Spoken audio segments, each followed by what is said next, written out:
Hello, and welcome to the Greater Brighton Area Chamber podcast featuring our upcoming Country Boots and Beats Festival on June 20th. My name is Jennifer Bond. I'm the Events and Sponsorship Director for the Greater Brighton Area Chamber of Commerce, and today I'm joined with Amanda Hootsie from Lake Trust Credit Union, who is our main presenting sponsor for this upcoming festival.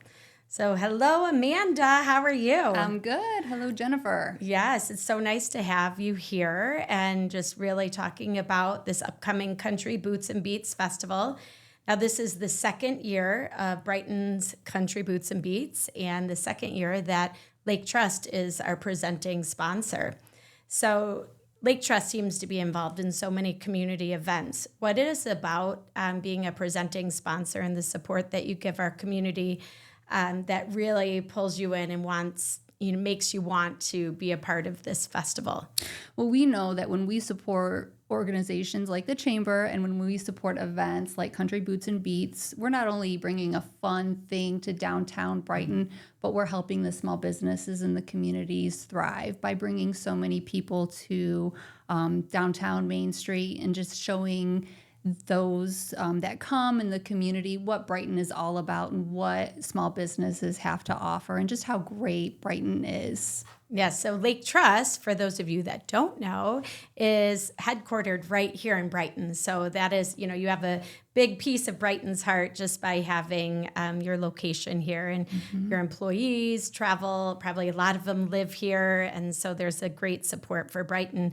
Now, before we met today, you had talked about some of the other things that you've done to support downtown Brighton businesses. Can you just give us a little bit of a peek into the support you've given in the past to Brighton? Yeah, so, we look at really like what is our bigger purpose as a financial institution. We know that we're a credit union, but we know that when communities thrive, everybody thrives, right? So being based here in Brighton, we know that we've got a great job to do. And so we came here to downtown, to really Livingston County, over 10 years ago. And we do cover the entire state, but we want to make sure that we are really making sure that where we are based at, we're doing good. So we know that Brighton a couple years ago went through a Main Street renovation, right? So just thinking about that and how the small businesses were impacted. I was chatting with you about some of the support that we did where we offered micro grants to those business owners when they were going through that streetscape, whether that be to help them with ordering inventory or window repairs or whatever it may be. And we worked in partnership with the Chamber when we were doing that. And it was such a great opportunity to get to know the small businesses and work in partnership with the Chamber and really help uplift those businesses and just make sure that we were bringing that economic development to Main Street and making sure we were uplifting the community that way. Yeah, and I'm sure those businesses really appreciated it. Actually, Country Boots and Beats was rebranded from something that also had to do with the streetscape project. Country Boots and Beats started out as the Yellowstone Country Music Festival, and they had it out in Mount Brighton because the downtown Main Street wasn't able to be utilized. That's right. So for 2 years, it was at Mount Brighton, and then last year, it was rebranded to Country Boots and Beats, brought back to Main Street so that those same downtown businesses could thrive and really get all of the economic impacts from a large festival. And I know last year, for the very first time, it happened, there was around 24,000 people that came to downtown. It was a hot day. And I did not go to Country Boots and Beats because it was my daughter's graduation open house. But it was so hot that day. And so the fact that still people came downtown and listened to the music and had fun and enjoyed the social district says a lot. So hopefully Mother Nature will be a little bit cooler this year. But did you go last year? I went, and it was hot. It was hot, but I got to tell you, it was so great to see all those people come downtown and just thinking about had it not been downtown, had you not had the festival, that was 24,000 people that wouldn't get to experience all of those great restaurants, all of those great shops that people have downtown Brighton and in the surrounding areas. And so that's what we really look for when we're thinking, what do we support? And it's seeing that those small business owners, those entrepreneurs, putting their passion into the work that they do, whether that be, through a restaurant or, we have some of the, just thinking about some of those folks who are going to be, open this year as part of the festival. Like, why do we support things like this? It's because of those small business owners and the people who get to experience them for the first time and say, Brighton is amazing. Main Street is amazing. The Chamber is so great for putting this on. I want to come back to Brighton and I want to support these local business owners. And then we see that just help enhance Brighton and bring so much to the local economy. Yeah, there have been people just in conversations that came to a festival and then realized, wait, I think I want to live here. And they start looking for houses. We have the Spice and Tea Exchange. Yeah. It's a new business last summer. And they came to just get to know Brighton because they were driving through for a competition at Brighton High School. And just driving through downtown, they're like, we want to be a part of this. And that's how they decided to have their second location open up in Brighton. Yeah. And they've been thrilled ever since. So that is like that economic, just that little like tease from a one-day festival can, really impact further out, whether it's real estate or return visits and more shopping in the boutiques and the restaurants and everything. So this festival last year, since you went, we are bringing back our headliner, Louis Lee. So he's going to be our headliner again. So I know last year a lot of people really enjoyed the energy he brought to the stage. He's been sharing out a lot of social media things I've seen. But this year, I mean, as much as economic impact in those entrepreneurs, sometimes I like investing in our youth too. So some of our first two acts that we have, we start music at noon at the Mill Pond at the Amp.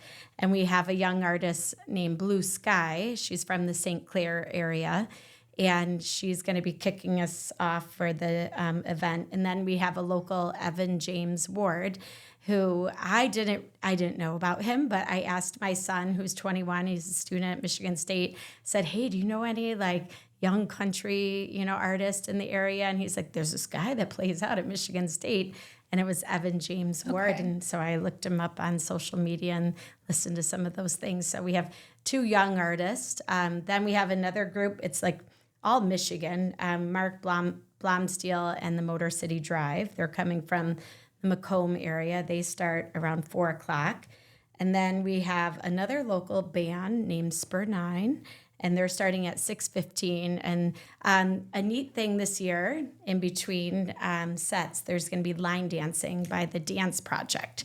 So do you ever do any line dancing? Count me out of that one. I'm not going to be part of that this year, nor do you want to see me even attempt to try. Rhythm isn't your thing, huh? Rhythm is not my thing. But that's so cool. I think it will be fun because then, while the acts are, getting, situated, then we can go ahead and have the Dance Project, which is another local organization.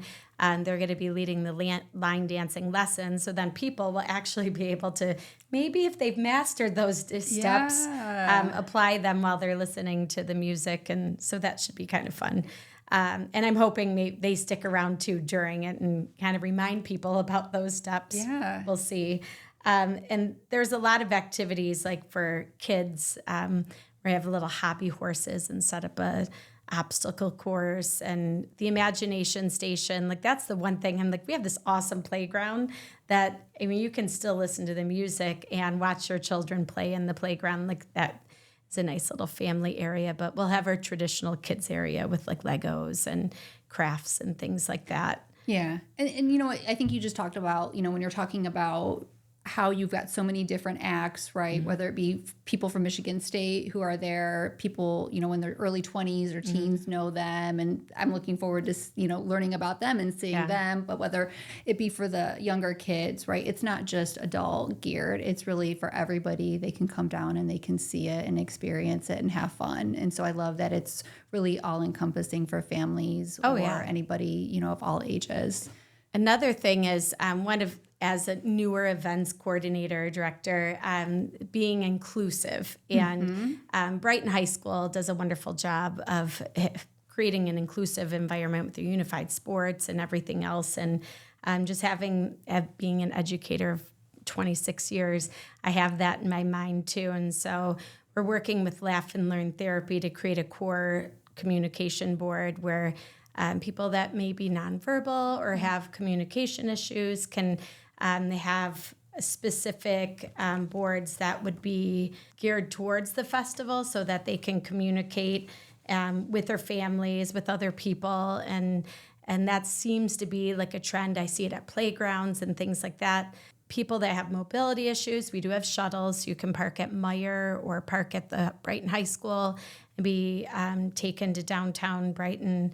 We'll have seating at the AMP as well as seating for dining and things like that. So people can take a break, especially if it's a hot day. Like, they're going to need it. We will have hydration. I know LMNT, they're a hydration, like drink electrolyte drinks. They're donating a bunch of those. So if it is, again, that hot day, there's going to be some hydration support given to the people. And the Lion's Den will be a place that people can get out of the sun and just hang out in there. So we're really trying to create that comfortable, welcoming environment in downtown. So as far as country music goes, like, are you a country music fan? I am a country music fan. Yeah. You grew up in it? I did. Well, I also kind of grew up in the country a little bit. Did you? Yeah. Where'd you grow up? I mean, you could call it country, I guess. New Boston. Oh, yeah. New Boston by the airport. Yeah. So we had 7 acres of land. And that's for sure country. Yeah. And we had chickens. Oh, you are for sure country. I guess. But there was a lot of land around me. There were cornfields and that kind of stuff. I grew up in Oxford, and you would drop off a friend, and there'd be chickens around or horses. We would ride horses often. Like that was a common thing. But I know, like, I didn't grow up loving country. My friend Laura, she loved country, and I would be like, it's kind of boring. I liked all the rap and hip hop, and I did too. But then it grew on me, and then I have turned into a country music fan, and so it's been something that is like evolved in me. So who's your favorite country music artist? It's so hard because I've got I think I have a favorite song that I've just loved forever. And I don't think she's a very well-known country artist. That's okay. But do you know who Dina Carter is? Oh, yeah. Yeah. And so she's got a song, and it's called We Danced Anyway. Oh. If you don't know it, look it up. It's just like a summer, it's fun. Upbeat. Yeah, upbeat. It's really old, though. Oh, wow. Not really old, but it's maybe 30 years old. Oh, that's old. That's old because that's before country was really mainstream country, that kind of stuff. Yeah, and then Tim McGraw. I love Tim McGraw. He is good. Yeah. He is good. I know we had it will be my 25th wedding anniversary this July, and I picked a Kenny Rogers song because I was like, I need to be different. I'm gonna pick a different song for our dance because everyone kind of picked the same one. So. And it was There You Go Again by Kenny Rogers, and nobody knows it. It doesn't even show up when you Google it. I don't even know how I found it. Yeah, the web wasn't even really Web 2.0 yet, so I don't even know how I found the song, but that's the song. I feel like Dolly Parton also sang that. Yeah? I don't know. I don't know. I feel like I have to look it up. It was just a nice song about taking your breath away and always being there and all that kind of stuff. So I always loved Kenny Rogers and Dolly Parton, though. Islands in the Stream. Oh, yeah. That was definitely, I would say, the one country song that was one of my favorites growing up. So, yeah. Yeah, I think country is just feel good, happy, makes you think of summer, makes you think of riding in a Jeep with the top off. Yeah.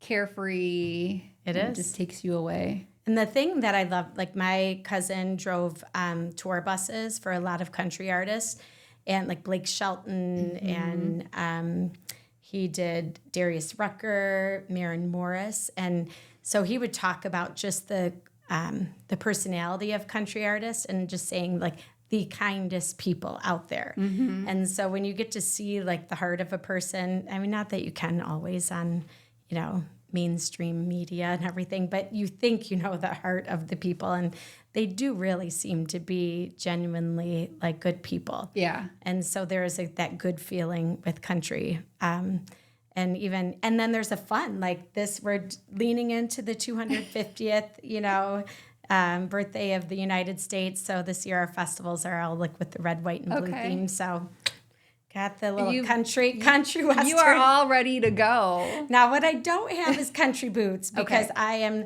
the cowboy boots. I don't think I can run a festival in cowboy boots and be comfortable all day long. So did you rock country boots or cowboy boots last year? No. I don't own a pair of cowboy boots. No, I don't.